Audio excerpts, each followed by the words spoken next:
Greetings, my friends. This is Gilles Mansillon. I am an artist and spiritualist. I come to discuss spiritual matters, the spiritual ascension path, the psychological transcendental psychology of sort, and offer guidance and tools.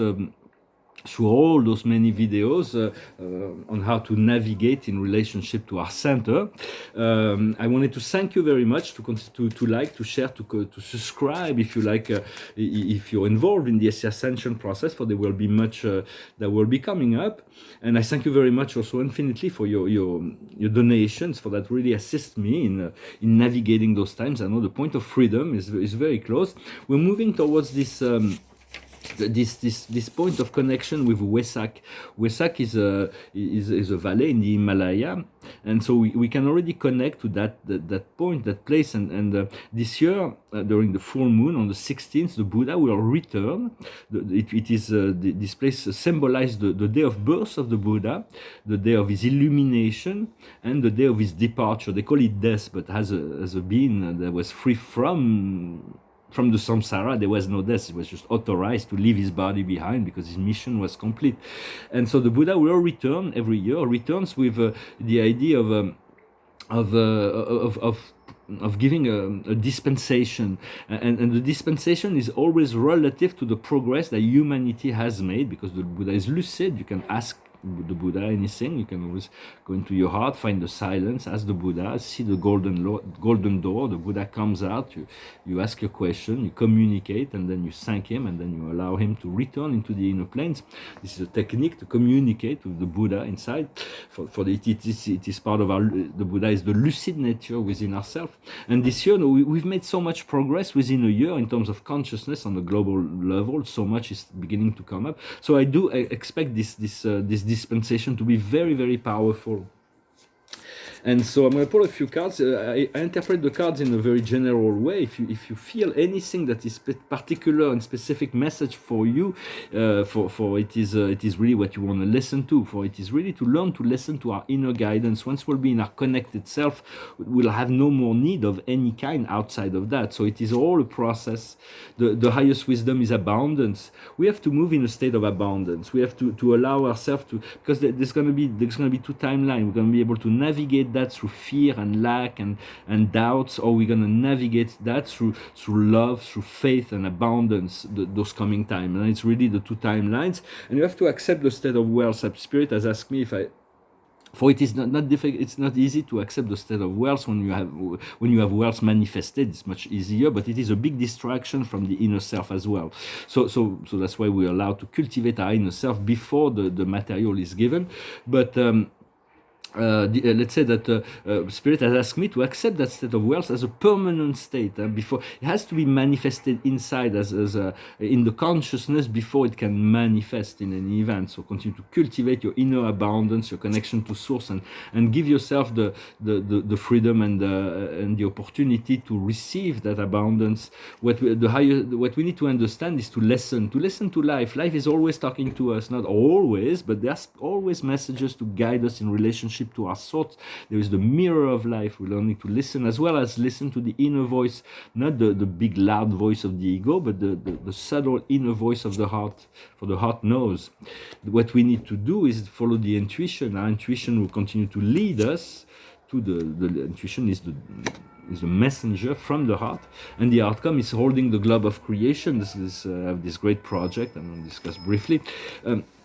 It is time we are going to have to be ready to refine our project and to be ready to start.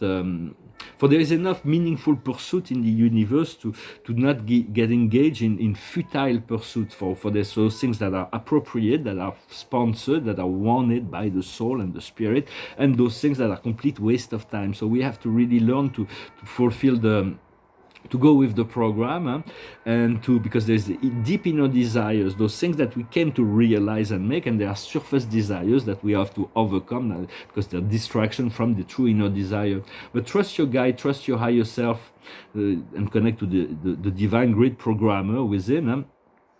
For a lot of time in my videos, for those who listen to my videos, I bring about I quote philosophers or poets or from history, but because it's not because I want to say that I have culture. It's because it's always better to reintroduce introduce an idea that's already been presented historically than to introduce the new ideas. And I realized that a lot of the ideas, because my initial formation in terms of knowledge and spirituality was through Eastern philosophies such as the I Ching, the Tao Te Ching, the sutras, the Bhagavad Gita, the which I don't know all that well, I haven't studied all that well, but the Truth by God, and then the Urantia. And then much later I went back into studying all the philosophy of the philosophers, modern and ancient, the Greek, the Roman, and all of the modern philosophies. And sometimes I find it useful to when I think about it, to say, well, this person also said that. And so for all that we seek is to move into the state of rectitude, to align all our energy, to assume the responsibility of all the energies that go through us, and that will provide freedom. And so because we do it, there is no choice. We're going to be experiencing the deconstruction of society, and so we have to navigate through love and faith. It is very important. It's a test of faith. Yet we're kind of forced towards auto-determination in relationship to what the pressure will mount, until we let go of the pressure and we trust and we have faith and we turn to love. So, but it's a progressive thing.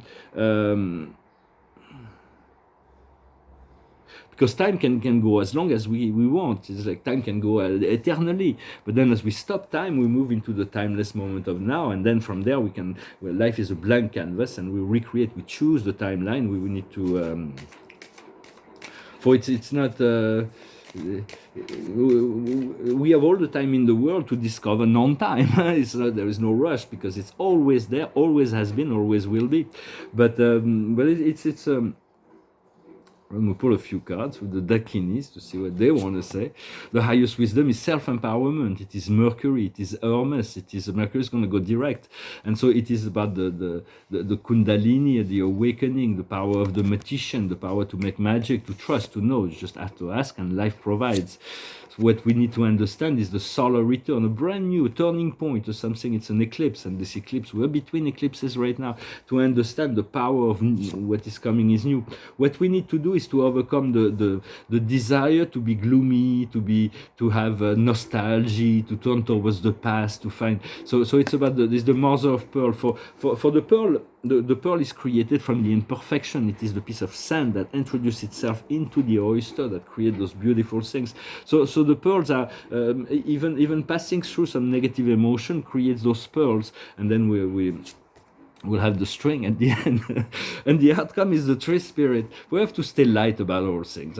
So it's important to stay light. The tree spirit is to connect to the understanding of this knowledge of growth and evolution, slow, progressive. It's called Yakshi.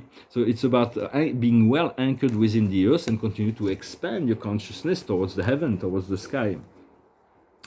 And so this is I was going to talk about cosmology. For some reason I wanted to talk about the seven sacred sphere of the Universal Father on Paradise, or some indescribable sphere. But it's a bit complex for today. I will keep that for another time. What we came to experience here is a contract, a mission of soul evolution. We all have that in common, in a sense, because when we came into this matrix, we signed up for 1,000 lifetime, which is over now. We've done it, and for them there may be some other contract, but that's the standard contract, and we have to go through the birth, the life, and death. But in truth, the death is a lie, because there's never been any death. Even the Christ mentioned that in the gospel. But there was all kinds of things, all kinds of papers that were removed from the Bible at the Council of Nicaea in the 4th century AD, or everything about reincarnation was removed from the early story of Mary Magdalene was removed, the contact with extraterrestrial removed, the revelation about the celestial kingdom was removed, all kinds of things. But that allows us to discover that from within. and to know, no, we are eternal beings. That's just in the process of unfolding our destiny here, because we're in the service to not just the earth, but to the Creator and the universe and all kinds of. For the highest wisdom is the time of living, getting ready for this new beginning. It's time to live. What we need to understand is all that shines is the surface reality, to see the surface reality as something beautiful, as something that is the expression of the love of God, no matter how distorted it is, no matter how to remove ourselves from to allow not to go beyond the critical mind into the sphere of love, where all things can be appreciated. What we need to understand is the tribe, to find the other people that think like us, that feel like us, that have the same objective, that are working, we can work together, and the outcome will be trust, a new sense of trust. We're going to be moving, because trust is the power of magic comes from trust. If Moses had any doubt, about symbolically, any doubt that God could open the sea for him, it would have not happened, but he had no doubt. He knew his knowledge was so powerful that he created that's the symbology of that experience. And so, what else did I want to talk about? Well, there's all kinds. I'm kind of enjoying, having fun a little bit, looking at, well, not having fun, but observing this trial in the United States between Johnny Depp and Amber Heard, and it's all about karmic relationship. You can see that it's all about solving so karmic relationship. It's like, for the new relationship of the future will be about, it's like a gift from heaven. It's about sharing joy and freedom and trust and love. But we needed to resolve all kinds of karmic relationships, so everybody's passing through those karmic relationships. Because if you believe what she said before, it's like the two people when they're conflicting in a story, they will have very different memory of, like, and then there is lies, of course, but she was like talking about waking up, and sometimes there's when he was sober, it was like Alice in Wonderland, like heaven, but sometimes it was like Fear and Loathing in Las Vegas, and it seems like alcohol could be also an issue in some in relationships as well, because some people are like Dr. Jenkins and Mr. Hyde when they drink. Well, I don't know, bro. I have no judgment upon that particular situation, but I've experienced firsthand the effect of alcohol. My stepfather, my mother's companion, which was a karmic relationship, because she had to help him in this lifetime, because he helped her in China a long time ago in the past life, and he was something that was, in the morning when he woke up, he was charming and brilliant, intelligent, cultivated, with a lot of manners, and very well educated, but he drank a gallon of Bombay gin every day. And so it was like complete madness. After noon, he was like complete. My mother made him go down to 2 liters instead of 3.5. But he was somebody charming. I'm grateful for what all he did for me. But people knew that we couldn't deal with him after noon. And it's like there was no physical violence. I lived with him for 10 years. There was no physical violence, but the level of psychological abuse was like, the gene was like completely. Sometimes I felt like I was in The Exorcist, the movie The Exorcist, because the level of demonic possession due to the gene. So it's like send love and blessing to him. I'm sure he's healed that. I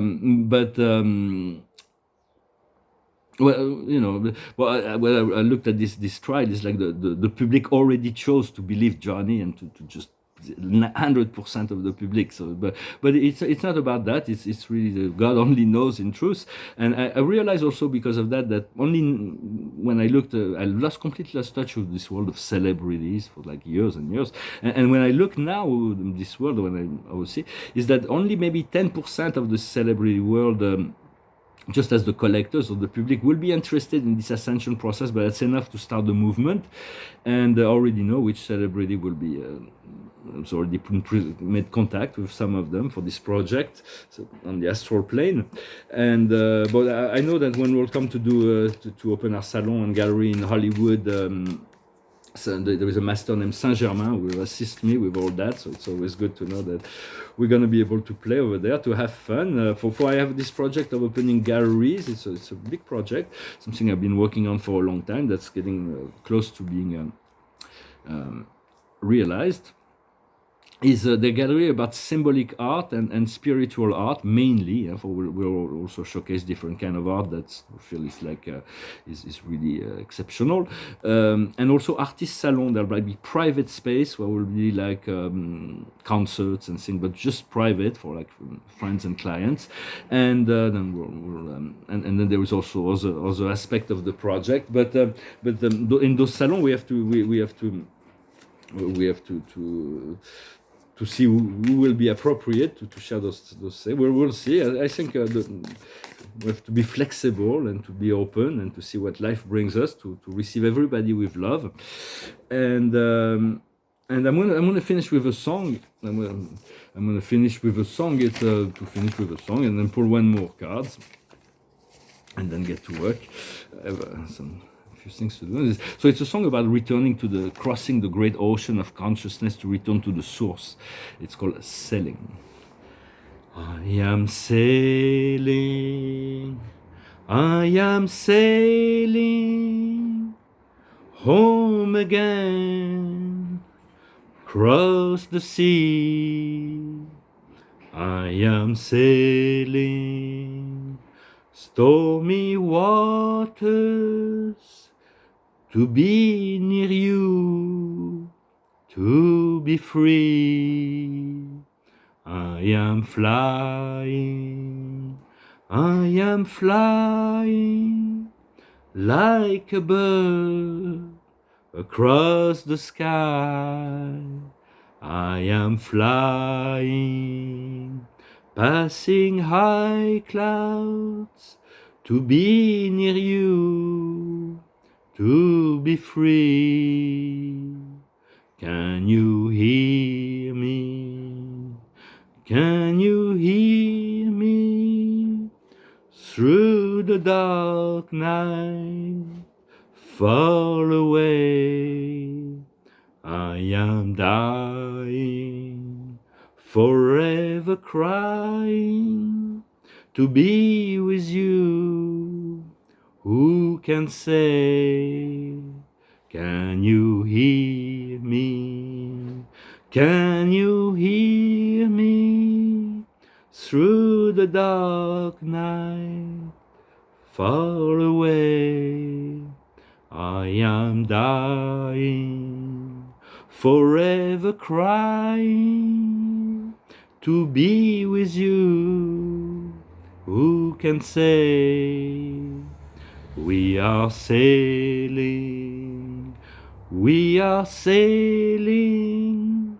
home again, across the sea. We are sailing stormy waters to be near you, to be free. Oh Lord, to be near you, to be free.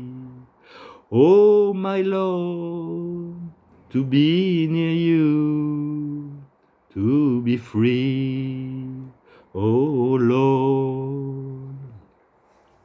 For it is very much about as soon as the universe was created, countless souls came out to experience this experience of separation and time and space. And as soon as this happened, there was this like, oops, what did we do? So now we all try to return to the center, return to the source, but it is part of the source program that at the end of time, we complete the circle and return to the great source outside of time, space, as the first cause. And the card of the day is a card of beauty, is the card of abundance, the card is the Lady of Ariel. She's mature, practical spirit, generous and happy. Take care of you and those you love. Capacity to make everything more beautiful. Wise and practical advice. So it's good to be wise, but also practical in what we do. So continue to cultivate well-being, cultivate abundance. I thank you very much. Wish you a wonderful day. Adonai.